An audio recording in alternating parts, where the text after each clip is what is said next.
사사기 14장. 삼손이 딥나로 내려갔다가 그곳에서 블레셋 사람들의 딸들 가운데 한 여자를 보았습니다. 그가 돌아와서 그의 아버지와 어머니에게 말했습니다. 제가 딥나에서 블레셋 사람들의 딸들 가운데 한 여자를 보았습니다. 이제 그녀를 제 아내로 삼게 해주십시오. 그러자 그의 아버지와 어머니가 그에게 말했습니다. 네 친척들이나 우리 모든 백성의 딸들 가운데서는 여자가 없느냐? 왜 네가 할례받지 않은 블레셋 사람 가운데 아내를 얻으려고 하느냐? 그러나 삼손이 그의 아버지에게 말했습니다. 그녀와 결혼하고 싶습니다. 저는 그녀가 좋습니다. 그의 아버지와 어머니는 이 일이 여호와로부터 온 것인지 알지 못했습니다. 여호와께서는 블레셋을 물리칠 기회를 찾고 계셨습니다. 그 당시 블레셋 사람들이 이스라엘을 지배하고 있었습니다. 삼손은 그의 아버지와 어머니와 함께 딥나로 내려갔습니다. 그들이 딥나의 포도밭에 다다랐을 때 갑자기 어린 사자가 으르렁거리며 그에게 달려들었습니다. 그때 여호와의 영이 그에게 강하게 내려왔습니다. 그러자 그는 마치 새끼 염소를 찢듯이 맨손으로 그 사자를 찢어버렸습니다. 그러나 그는 자기 아버지나 어머니에게 자기가 한 일에 대해 아무것도 말하지 않았습니다. 그러고 나서 그는 내려가 그 여자와 이야기를 나누었습니다. 삼손은 그 여자가 좋았습니다. 얼마 후 삼손은 그 여자를 데리러 다시 갔습니다. 그가 사자의 시체를 보았습니다. 그 사자의 시체 안에는 벌떼가 있었고 벌꿀도 있었습니다. 그는 꿀을 손으로 푹 떠서 귀를 계속 가면서 먹었습니다. 그는 자기 아버지와 어머니에게 가서 꿀을 그들에게 드렸고 그들도 먹었습니다. 그러나 삼손은 부모에게 그 꿀을 사자의 시체에서 가져온 것이라고 말하지 않았습니다. 삼손의 아버지가 그 여자에게 내려갔습니다. 삼손은 그곳에서 잔치를 열었습니다. 신랑은 그렇게 해왔기 때문입니다. 삼손이 나타나자 블레셋 사람들은 삼손과 함께 있을 30명의 친구들을 데려왔습니다. 삼손이 그들에게 말했습니다. 내가 너희들에게 수수께끼를 하나 내겠다. 만약 너희가 이 잔치가 열리는 7일 동안 이것을 알아맞힌다면 내가 너희에게 모시옷 30벌과 겉옷 30벌을 주겠다. 그러나 너희가 알아맞히지 못하면 너희가 내게 모시옷 30벌과 겉옷 30벌을 줘야 한다. 그들이 그에게 말했습니다. 수수께끼를 내봐라. 한번 들어보자. 삼손이 블레셋 사람들에게 말했습니다. 먹는 자에게서 먹을 것이 나오고 힘센 자에게서 달콤한 것이 나왔다. 그들은 3일이 지나도 답을 알아맞히지 못했습니다. 7일째 되는 날 그들은 삼손의 아내에게 말했습니다. 네 남편을 유혹해 수수께끼의 답을 우리에게 알려다오. 그렇게 하지 않으면 우리가 너와 네 아버지 집을 불살라 버리겠다. 너희는 우리 것을 빼앗으려고 우리를 초대한 것이냐? 그렇지 않느냐? 그러자 삼손의 아내는 삼손 앞에서 울며 말했습니다. 당신은 저를 미워하는군요. 당신은 저를 사랑하지 않아요. 당신이 내 백성들에게 수수께끼를 내고 내게 답을 가르쳐 주지 않고 있어요. 삼손이 그녀에게 말했습니다. 보시오, 그것은 내 아버지와 내 어머니에게도 말해주지 않았소. 그런데 당신에게 말해준단 말이오. 그녀는 잔치가 열리는 7일 동안 그 앞에서 울었습니다. 그러다가 7일째 되는 날 삼손은 아내가 자꾸 졸라대는 통에 그녀에게 그만 말하고 말았습니다. 그러자 그녀는 자기 백성에게 수수께끼의 답을 알려주었습니다. 7일째 되는 날 해질 무렵 그 성읍의 사람들이 그에게 말했습니다. 꿀보다 더 단 것이 무엇이냐? 사자보다 더 센 것이 무엇이냐? 삼손이 그들에게 말했습니다. 너희가 내 암송아지로 밭을 갈지 않았더라면 내 수수께끼를 알아맞히지 못했을 것이다. 그때 여호와의 영이 그에게 강하게 내려왔습니다. 그는 아스글론으로 내려가 그쪽 사람 30명을 죽이고 그들의 물건들을 약탈해 가져왔습니다. 그러고는 수수께끼를 답한 사람들에게 겉옷을 주었습니다. 그는 화가 잔뜩 났습니다. 그는 자기 아버지의 집으로 올라갔습니다. 한편 삼손의 아내는 그의 잔치에 삼손과 함께 있던 한 친구에게 주어졌습니다. 사도행전 18장. 일 후에 바울은 아테네를 떠나 고린도로 갔습니다. 그곳에서 그는 아굴라라는 유대 사람을 만났습니다. 그는 본토에서 출생한 사람인데 유대 사람들은 모두 로마를 떠나라는 글라우디오 황제의 칙령 때문에 얼마 전 자기 아내 브리스길라와 함께 이탈리아에서 내려온 것입니다. 바울은 그들을 찾아가 그들과 함께 일하며 지냈습니다. 바울도 그들과 마찬가지로 천막 만드는 일을 했기 때문입니다. 안식일이면 그는 회당에서 토론하며 유대 사람들과 그리스 사람들을 설득하고자 했습니다. 실라와 디모데가 마케도니아에서 오자 바울은 말씀 전하는 데만 전념해 예수가 그리스도이심을 유대 사람들에게 증언했습니다. 그러나 유대 사람들은 바울에게 대들며 욕설을 퍼부었습니다. 바울은 자기 옷에 먼지를 떨며 단호하게 그들에게 말했습니다. 여러분들이 멸망해도 그것은 여러분들의 책임입니다. 나는 이제 책임이 없습니다. 이제 나는 이방 사람들에게 가겠습니다. 그러고 나서 바울은 회당을 떠나 디도 유스도라는 사람의 집으로 갔습니다. 그는 하나님을 경외하는 이방 사람인데 그의 집은 회당 바로 옆에 있었습니다. 회당장 그리스보와 그 온 집안이 주를 믿게 됐고 바울의 말을 들은 다른 많은 고린도 사람들도 믿고 세례를 받았습니다. 어느 날 밤 주께서 환상 가운데 바울에게 말씀하셨습니다. 두려워 마라. 잠잠히 있지 말고 말하여라. 내가 너와 함께 있으니 아무도 너를 해치지 못할 것이다. 이 도시에는 내 백성이 많다. 그래서 바울은 그곳에 1년 반 동안 머물면서 그들에게 하나님의 말씀을 가르쳤습니다. 갈리오가 아가야 지방의 총독이었을 때 유대 사람들이 일제히 들고 일어나 바울을 잡아 법정으로 끌고 가 이 사람이 율법에 어긋난 방법으로 하나님을 섬기라고 사람들을 설득하고 있습니다. 라고 고소했습니다. 바울이 막 입을 열려고 하는데 갈리오가 유대 사람들에게 말했습니다. 크든 작든 무슨 죄가 있어 당신네 유대 사람들이 불평한다면 내가 들어줄만 하오. 그러나 그것이 언어와 명칭과 당신네 유대 사람들만의 율법과 관련된 것이라면 당신들 스스로 알아서 해결하시오. 나는 그런 일에 재판자가 될 수 없소. 그리고 그들을 법정에서 쫓아냈습니다. 그러자 그들 모두는 회당장 소스데네를 붙들어 법정 안에서 그를 마구 때렸습니다.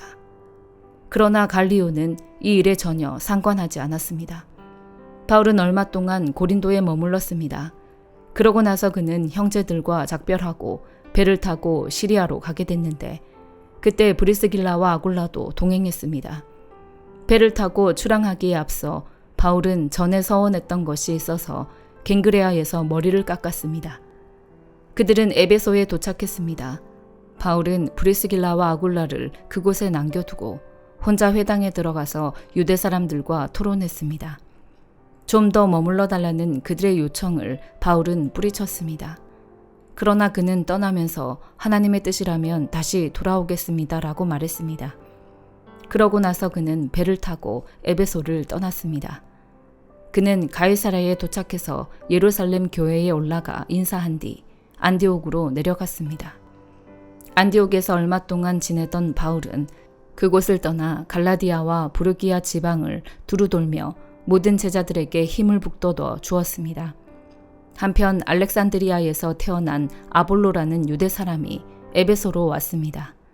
그는 학식이 많고 성경에 능통한 사람이었습니다.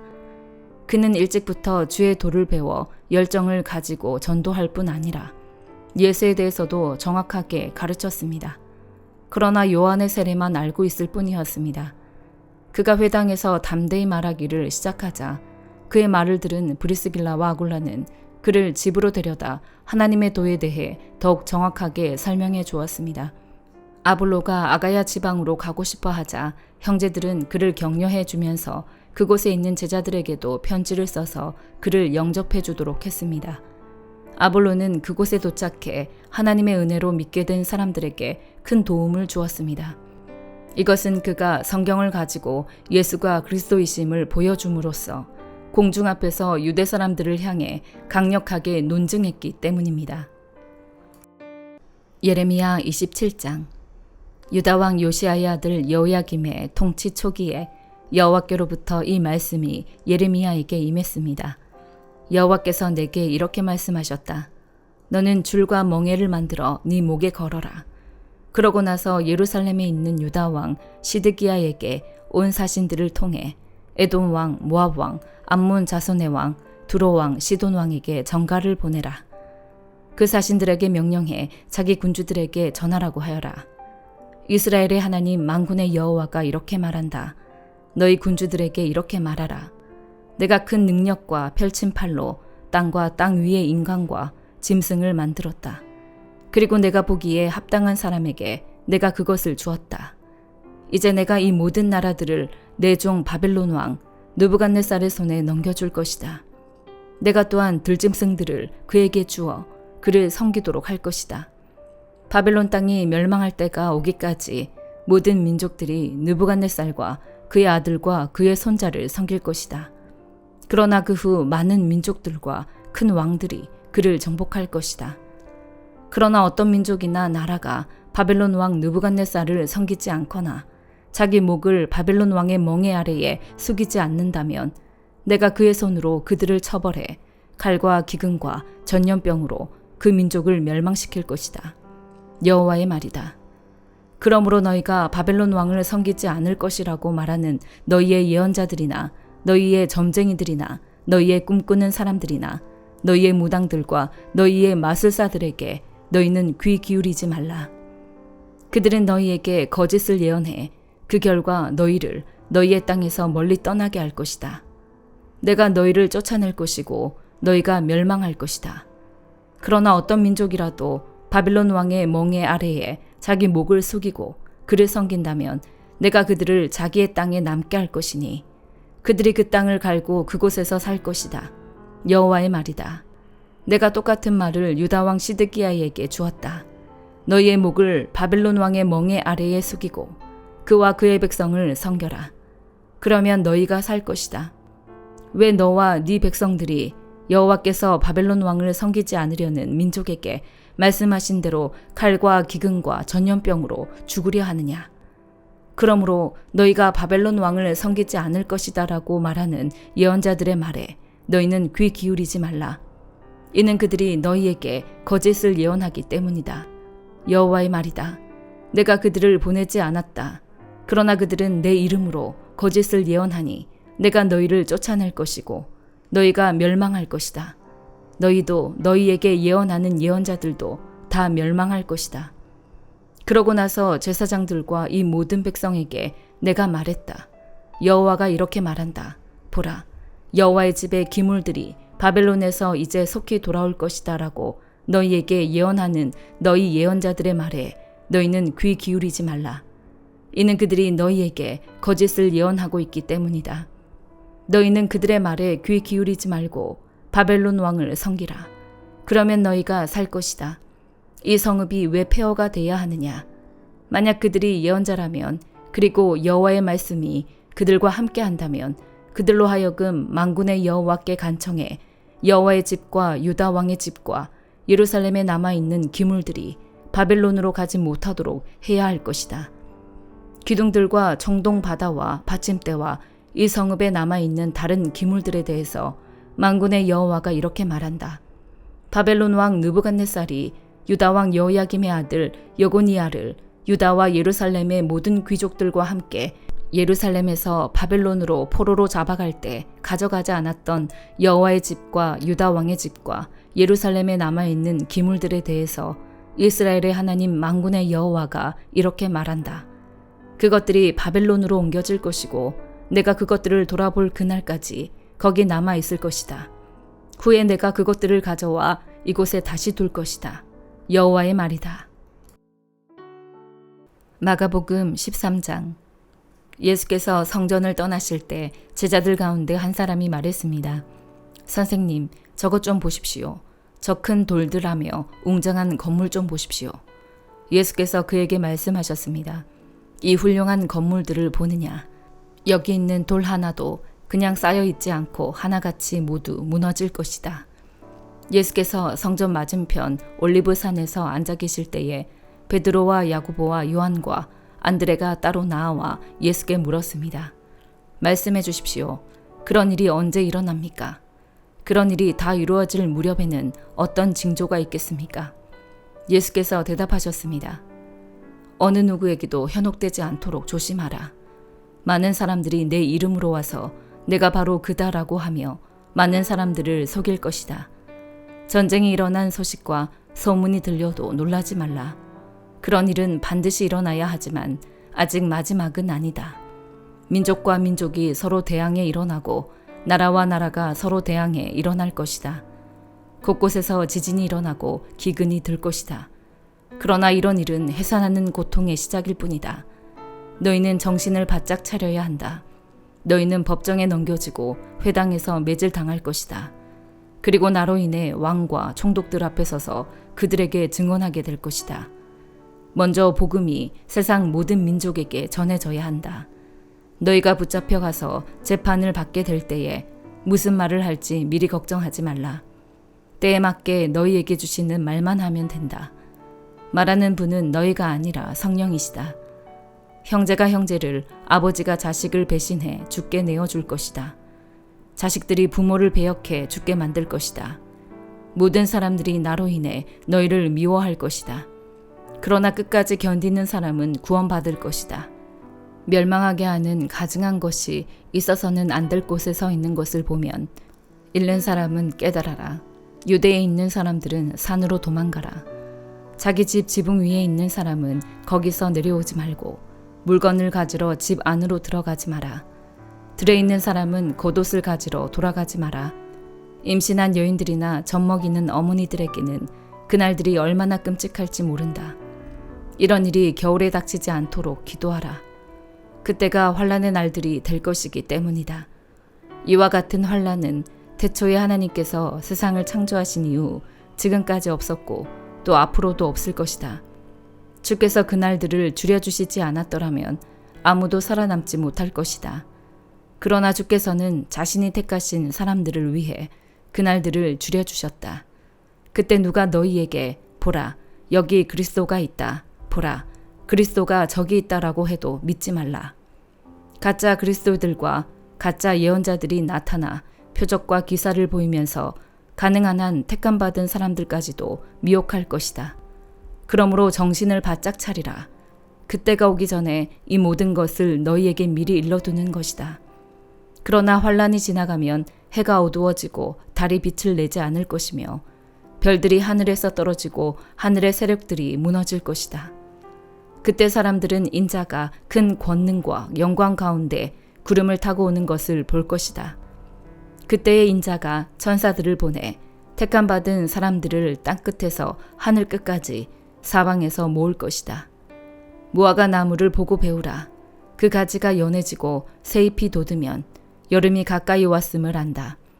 이와 같이 이런 일들이 일어나는 것을 보면 그때가 바로 문 앞에 가까이 온 줄을 알라. 내가 너희에게 진실로 말한다.